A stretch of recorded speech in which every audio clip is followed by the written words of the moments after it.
आपको अपनी स्क्रीन पर दो तस्वीरें दिखाई दे रही हैं। पहली तस्वीर में है कार्तिक कंसल, 14 साल की उम्र से व्हीलचेयर के सहारे चलने वाले आईआईटी रुड़की से ग्रेजुएट और इसरो के साइंटिस्ट। इन्होंने 4 बार यूपीएससी क्रैक की। 2019 में 813वीं रैंक, 2021 में 271वीं रैंक, 2022 में 784वीं रैंक और 2023 में 829वीं रैंक।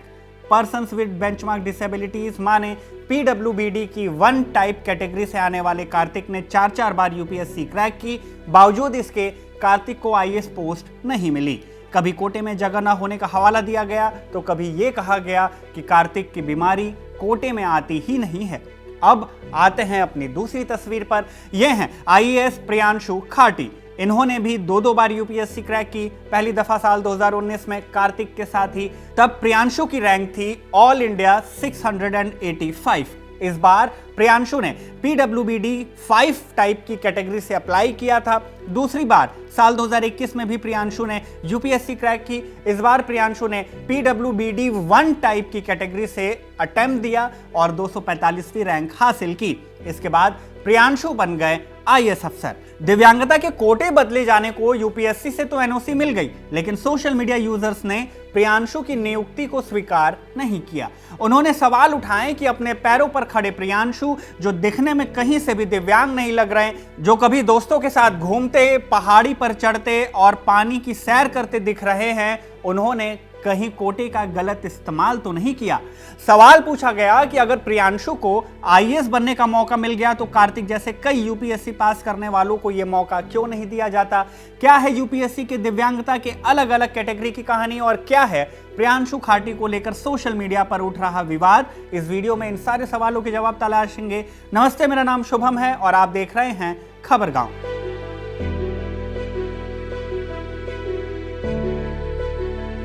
मई 2025 को आईएएस रवि सिहाग के ईडब्ल्यूएस कैटेगरी वाले विवाद पर बनाई गई अपनी रिपोर्ट में हमने आपको ईडब्ल्यूएस कैटेगरी के पूरे नियम और शर्तों को बताया था।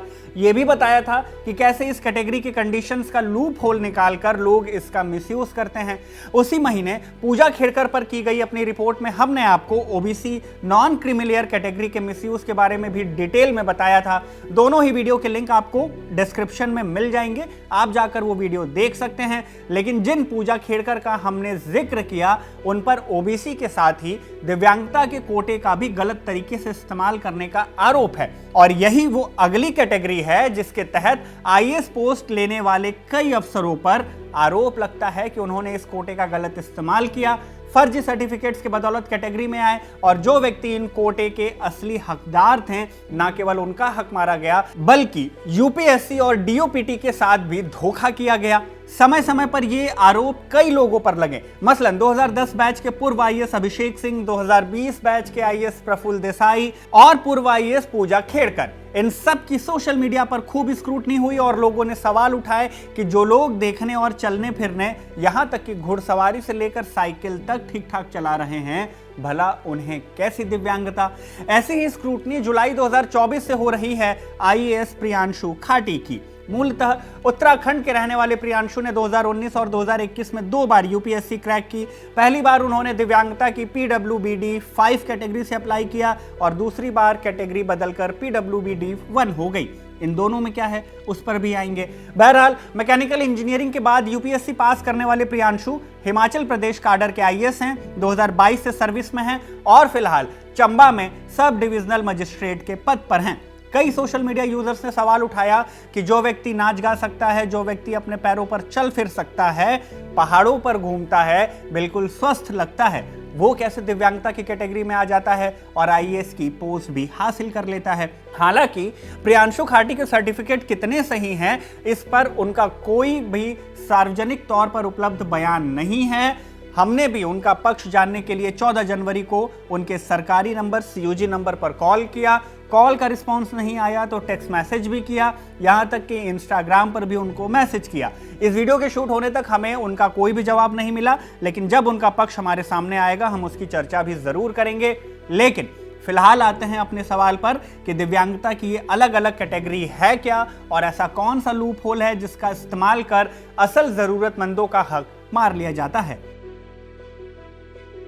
साल 2016 में भारत की संसद ने एक कानून पारित किया, नाम rights of persons with disabilities act 2016। उद्देश्य था दिव्यांग व्यक्तियों को समान अवसर, अधिकार, समावेश और भेदभाव रहित जीवन देना।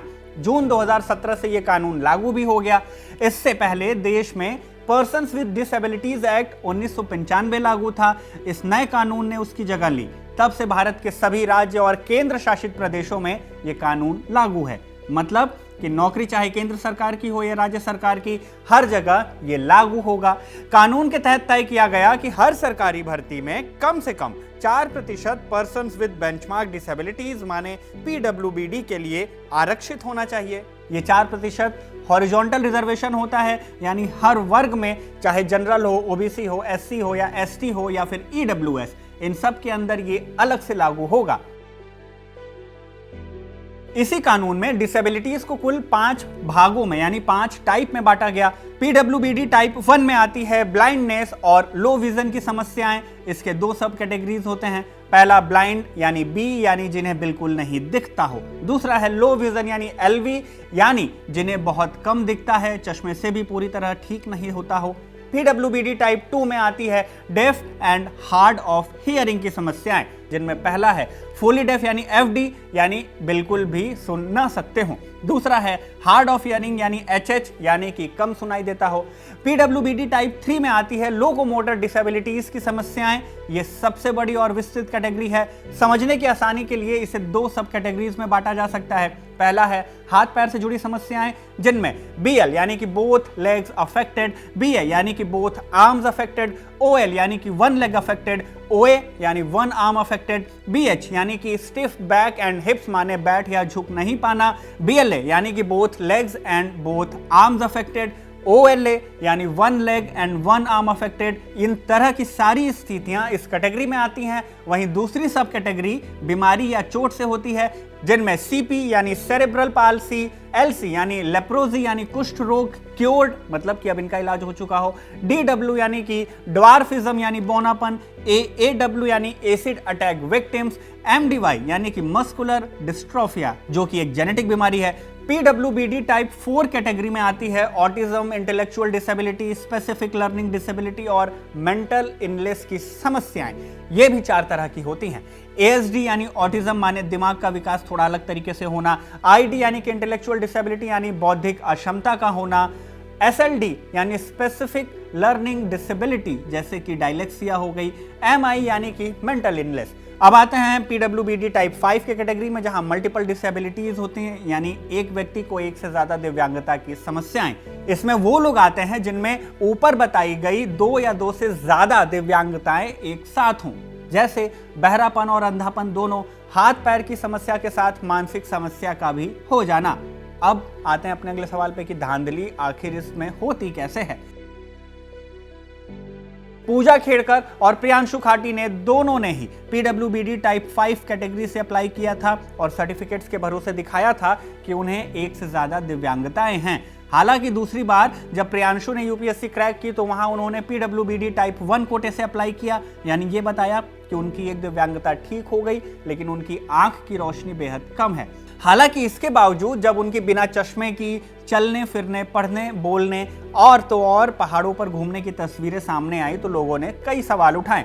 सवाल इसलिए भी, यूपीएससी का नियम कहता है कि कोई भी व्यक्ति पीडब्ल्यूबीडी के कोटे का लाभार्थी तभी बन पाएगा जब उसकी बताई हुई दिव्यांगता 40% से ज्यादा हो। माने कि अगर वो कहता है कि उसे दिखाई नहीं देता और अगर उसकी नजर अपनी क्षमता के 40% से कमजोर है और ये कम है तो वो इस कोटे का हकदार नहीं है। माने उसकी नजर जो है वो 40% से ज्यादा खराब होनी चाहिए, तभी वो दिव्यांगता के इस कोटे में आएगा। लेकिन पूजा खेड़कर और प्रियांशु खाटी और प्रफुल्ल देसाई जैसे नौकरशाहों ने जब दिव्यांगता का दावा किया और आईएएस बनने के बाद एकदम ठीक ठाक दिखाई दिए तो लोगों ने सवाल उठाए। सवाल कि आखिर कैसे लोग यूपीएससी के आंखों में धूल झोंक देते हैं। सवाल का जवाब भी है और केस स्टडी भी है। मीडिया रिपोर्ट्स में जब हमने अलग अलग केसेस की स्टडी की तो पता चला कि कई स्टेप्स पर यह धांधली होती है। मसलन अव्वल तो ये कि सर्टिफिकेट ही गलत बनवा लिया जाए, इसके लिए गलत पता, गलत पहचान, बीमारी को बढ़ा चढ़ाकर बताना और मामूली से मामूली परेशानी को भी गंभीर दिखाकर मेडिकल बोर्ड से गलत सर्टिफिकेट बनवा लिया जाता है। कुछ सरकारी अस्पतालों में जांच बहुत ही ज़्यादा सख्त नहीं होती हैं, ऐसे में फर्जीवाड़ा करने वाले ऐसे ही अस्पतालों से सर्टिफिकेट निकलवाते हैं या फिर कोशिश करते हैं, और जब बन जाता है तो यहाँ तक भी ये करते हैं कि कभी कभी मेडिकल बोर्ड की सत्यापित जांच के बजाय लोग खुद से MRI और स्कैन रिपोर्ट भी लेकर आ जाते हैं और उसे सर्टिफिकेट के लिए इस्तेमाल कर लेते हैं। पूजा खेड़कर के मामले में भी ऐसा ही कुछ हुआ था। इनकी केस स्टडी से आपको इस पूरे सिस्टम का लूप होल समझ आ जाएगा। हुआ क्या, 2019 में पूजा खेड़कर ने अहमदनगर जिला अस्पताल से आंखों की दिव्यांगता का सर्टिफिकेट लिया। इससे वो PWBD की टाइप 1 कैटेगरी में आ जाती, लेकिन सिर्फ इतना ही काफी नहीं हुआ तो 2021 में पूजा ने उसी अस्पताल से आंखों की दिव्यांगता के साथ मानसिक बीमारी का एक और सर्टिफिकेट ले लिया। अब PWBD की टाइप 5 यानी कि मल्टीपल डिसेबिलिटी वाली कैटेगरी में वो आ गई। इसके बाद 2022 में पूजा ने इसी कोटे से UPSC की परीक्षा दी। कहीं मामला हल्का ना पड़ जाए, इसलिए टाइप 1 और टाइप 5 के साथ ही पूजा ने टाइप 3 यानी कि लोकोमोटर डिसेबिलिटी दिखाने की भी कोशिश की। इसके लिए पूजा ने अब पुणे के YCM हॉस्पिटल पिंपरी से एक सर्टिफिकेट बनवाया, बाएं घुटने में लोकोमोटर डिसेबिलिटी का सर्टिफिकेट। कारण बताया पुरानी चोट से लिगामेंट का फटना। लेकिन सिर्फ इससे ही काम नहीं बनता, तो पूजा ने फर्जी एड्रेस और फर्जी राशन कार्ड के आधार पर OBC के नॉन क्रीमिलियर वाला सर्टिफिकेट भी बनवाया, ताकि OBC के साथ ही साथ पूजा को दिव्यांगता का कोटा भी मिल जाए। हुआ भी ऐसा ही। दिव्यांगता के सर्टिफिकेट के आधार पर पूजा ने UPSC में कोटा लगाया और 821वीं रैंक लाने के बावजूद भी IAS की पोस्ट हासिल कर ली।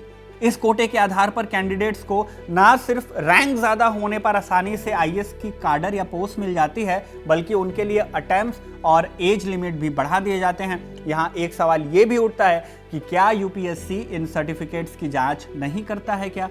जवाब है हाँ, लेकिन कैसे, जरा इसे भी समझिए। सबसे पहले जब कोई भी कैंडिडेट डिसेबिलिटी कोटे के लिए अप्लाई करता है और सर्टिफिकेट अपलोड करता है शुरुआती स्टेज में, तो इस स्टेप पर उसके सर्टिफिकेट्स की इन डिटेल जांच नहीं होती है, क्योंकि कोटे में अप्लाई करने वालों की संख्या बहुत ज़्यादा होती है और सब एग्जाम्स क्लियर भी नहीं कर पाते। ऐसे में शुरू में बोर्ड बस ये देखती है कि सर्टिफिकेट सही फॉर्मेट में है या नहीं, कोई ओवर राइटिंग तो नहीं है, 40% या उससे अधिक दिव्यांगता दिखाई गई है या नहीं, सर्टिफिकेट को जारी करने वाली अथॉरिटी सक्षम है या नहीं। इस स्टेज पर कैंडिडेट को मेडिकल बोर्ड के सामने पेश भी नहीं होना पड़ता, ना ही कोई नया मेडिकल टेस्ट कराना होता है। लेकिन जब कैंडिडेट सेलेक्ट हो जाता है, तब दिव्यांगता की दोबारा से पुष्टि यानी कि रीवेरिफिकेशन कराई जाती है। यही असली मेडिकल टेस्ट होता है। सेलेक्टेड कैंडिडेट्स को सेंट्रल गवर्नमेंट मेडिकल बोर्ड के पास भेजा जाता है। आमतौर पर दिल्ली के Safdarjung hospital, doctor Ram Manohar Lohia hospital और कुछ मामलों में एम्स में इन्हें भेजा भी जाता है।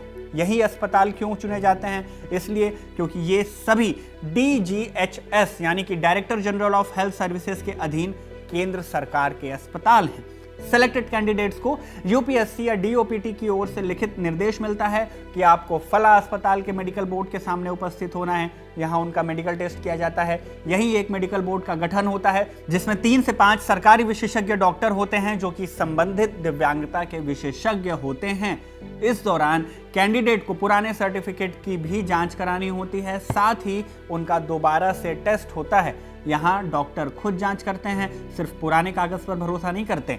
वो देखते हैं कि दिव्यांगता का दावा करने वाले कैंडिडेट की दिव्यांगता सच में 40% या उससे अधिक है भी या नहीं, उसकी दिव्यांगता परमानेंट है या नहीं, या फिर उनकी दिव्यांगता सेवा के लिए अनुकूल है या नहीं। इसके बाद ये रिपोर्ट सीधा UPSC या DOPT को भेज दी जाती है।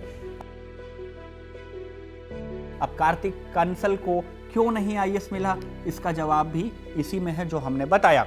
हमने वीडियो की शुरुआत में जिन कार्तिक कंसल की बात बताई थी, उन्हें इसी स्टेज पर रिजेक्शन मिल रहा था। 8 साल की उम्र में कार्तिक कंसल को मस्कुलर डिस्ट्रॉफी नाम की एक बीमारी हो गई थी। ये एक प्रोग्रेसिव यानी धीरे धीरे बढ़ने वाली बीमारी होती है, जिसमें समय के साथ शरीर के अंग काम करना बंद करने लगते हैं। कार्तिक के साथ भी यही हुआ और वो 14 साल की उम्र तक पूरी तरह से चलने फिरने लायक नहीं रहे। वो व्हीलचेयर पे आ गए और व्हीलचेयर से ही अपना काम करने लगे। लेकिन उन्होंने ना सिर्फ अपनी पढ़ाई पूरी की, बल्कि पहले इसरो के साइंटिस्ट बने इंजीनियरिंग के बाद, और फिर UPSC भी क्रैक की। लेकिन उनके साथ हुआ क्या? जुलाई 2024 में इंडिया टुडे में छपी रोशनी चक्रवर्ती की रिपोर्ट बताती है कि यूपीएससी क्रैक करने के बावजूद भी कार्तिक को सर्विस नहीं मिली आईएएस की। रिपोर्ट के मुताबिक यूपीएससी सीएससी 2021 में कुल 712 पदों में से 22 पद पीडब्ल्यूबीडी यानी दिव्यांग उम्मीदवारों के लिए आरक्षित थे। इनमें से 6 पद लोकोमोटर डिसेबिलिटी यानी जिन्हें चलने फिरने से जुड़ी दिव्यांगता है उनके लिए थे। उस साल कार्तिक ने 271वीं रैंक हासिल की और वो लोकोमोटर डिसेबिलिटी कैटेगरी में पहले स्थान पर थे। इसके बावजूद उन्हें कोई भी सेवा आवंटित नहीं की गई, जबकि उनसे नीचे रैंक पाने वाले उम्मीदवारों को आईएएस सेवा मिल गई। रोशनी चक्रवर्ती की रिपोर्ट के मुताबिक इसका कारण यह बताया गया कि आईएएस के लिए तय की गई फंक्शनल क्लासिफिकेशन लिस्ट में मस्कुलर डिस्ट्रॉफी शामिल ही नहीं थी। हालांकि इसी आधार पर कार्तिक को आईआरएस इनकम टैक्स और आईआरएस कस्टम्स एंड एक्साइज के लिए योग्य माना गया, जो उनकी दूसरी और तीसरी प्रायोरिटी थी। कार्तिक के साथ ये पहली बार नहीं हुआ। 2019 में जब कार्तिक को 813वीं रैंक मिली थी, तब भी वो सेवा पाने के हकदार थे। उस साल लोकोमोटर डिसेबिलिटी के लिए 15 पद थे, लेकिन केवल 14 पद ही भरे गए। इसके बावजूद कार्तिक को कोई सेवा नहीं दी गई। हालांकि सिविल सेवा परीक्षा में पीडब्ल्यूबीडी आरक्षण है, लेकिन सेवा आवंटन के समय अतिरिक्त शर्तें भी देखी जाती हैं। मसलन उम्मीदवार के लिखने की क्षमता, देखने, बोलने और संवाद करने की क्षमता। मेडिकल बोर्ड इन बातों के आधार पर ही अपनी रिपोर्ट बनाता है। हालांकि कार्तिक ने मस्कुलर डिस्ट्रॉफी के बावजूद अपना पेपर खुद से लिखा, लेकिन उन्हें लिखने पढ़ने की क्षमता के आधार पर ही आईएएस की पोस्ट से वंचित रखा गया। बहरहाल ऐसे ही केस स्टडीज को देखकर सोशल मीडिया पर यूजर्स सिस्टम पर सवाल खड़ा करते हैं, आलोचना करते हैं कि एक तरफ ये सिस्टम कार्तिक जैसे लोगों को, जिनमें काबिलियत, जज्बा और नीयत पूरी तरह से है, उन्हें दरकिनार कर रहे हैं, वहीं कुछ ऐसे लोगों को आगे बढ़ा देते हैं जो देखने, चलने, खेलने और गाड़ी घोड़ा तक चलाने में पूरी तरह से सक्षम हैं, लेकिन असल में सेवा में आते हैं दिव्यांगता के कोटे से। हालांकि दावे ऐसे भी आते हैं कि आयोग ऐसे लोगों पर लगाम लगाने के लिए नए नए बदलाव कर रही है, लेकिन ये कितने सार्थक हैं या होंगे, ये आने वाले वक्त में खुद ब खुद साफ होगा। जैसा कि हमने पहले भी बताया कि इस रिपोर्ट पर आईएएस प्रियांशु खाटी का पक्ष जानने के लिए हमने 14 जनवरी को उनसे संपर्क किया। जैसे ही उनका जवाब आता है हम वो भी आपको बताएंगे। अभी के लिए फिल्म अमर प्रेम के लिए आनंद बख्शी की लिखी मशहूर गीत के हुक लाइन के साथ ये किस्सा यहीं खत्म करते हैं। क्या है? कुछ तो लोग कहेंगे, लोगों का काम है कहना। वैसे आप क्या कहेंगे इस मसले पर? कमेंट बॉक्स में हमें जरूर बताइएगा। इस वीडियो में बस इतना ही। धन्यवाद।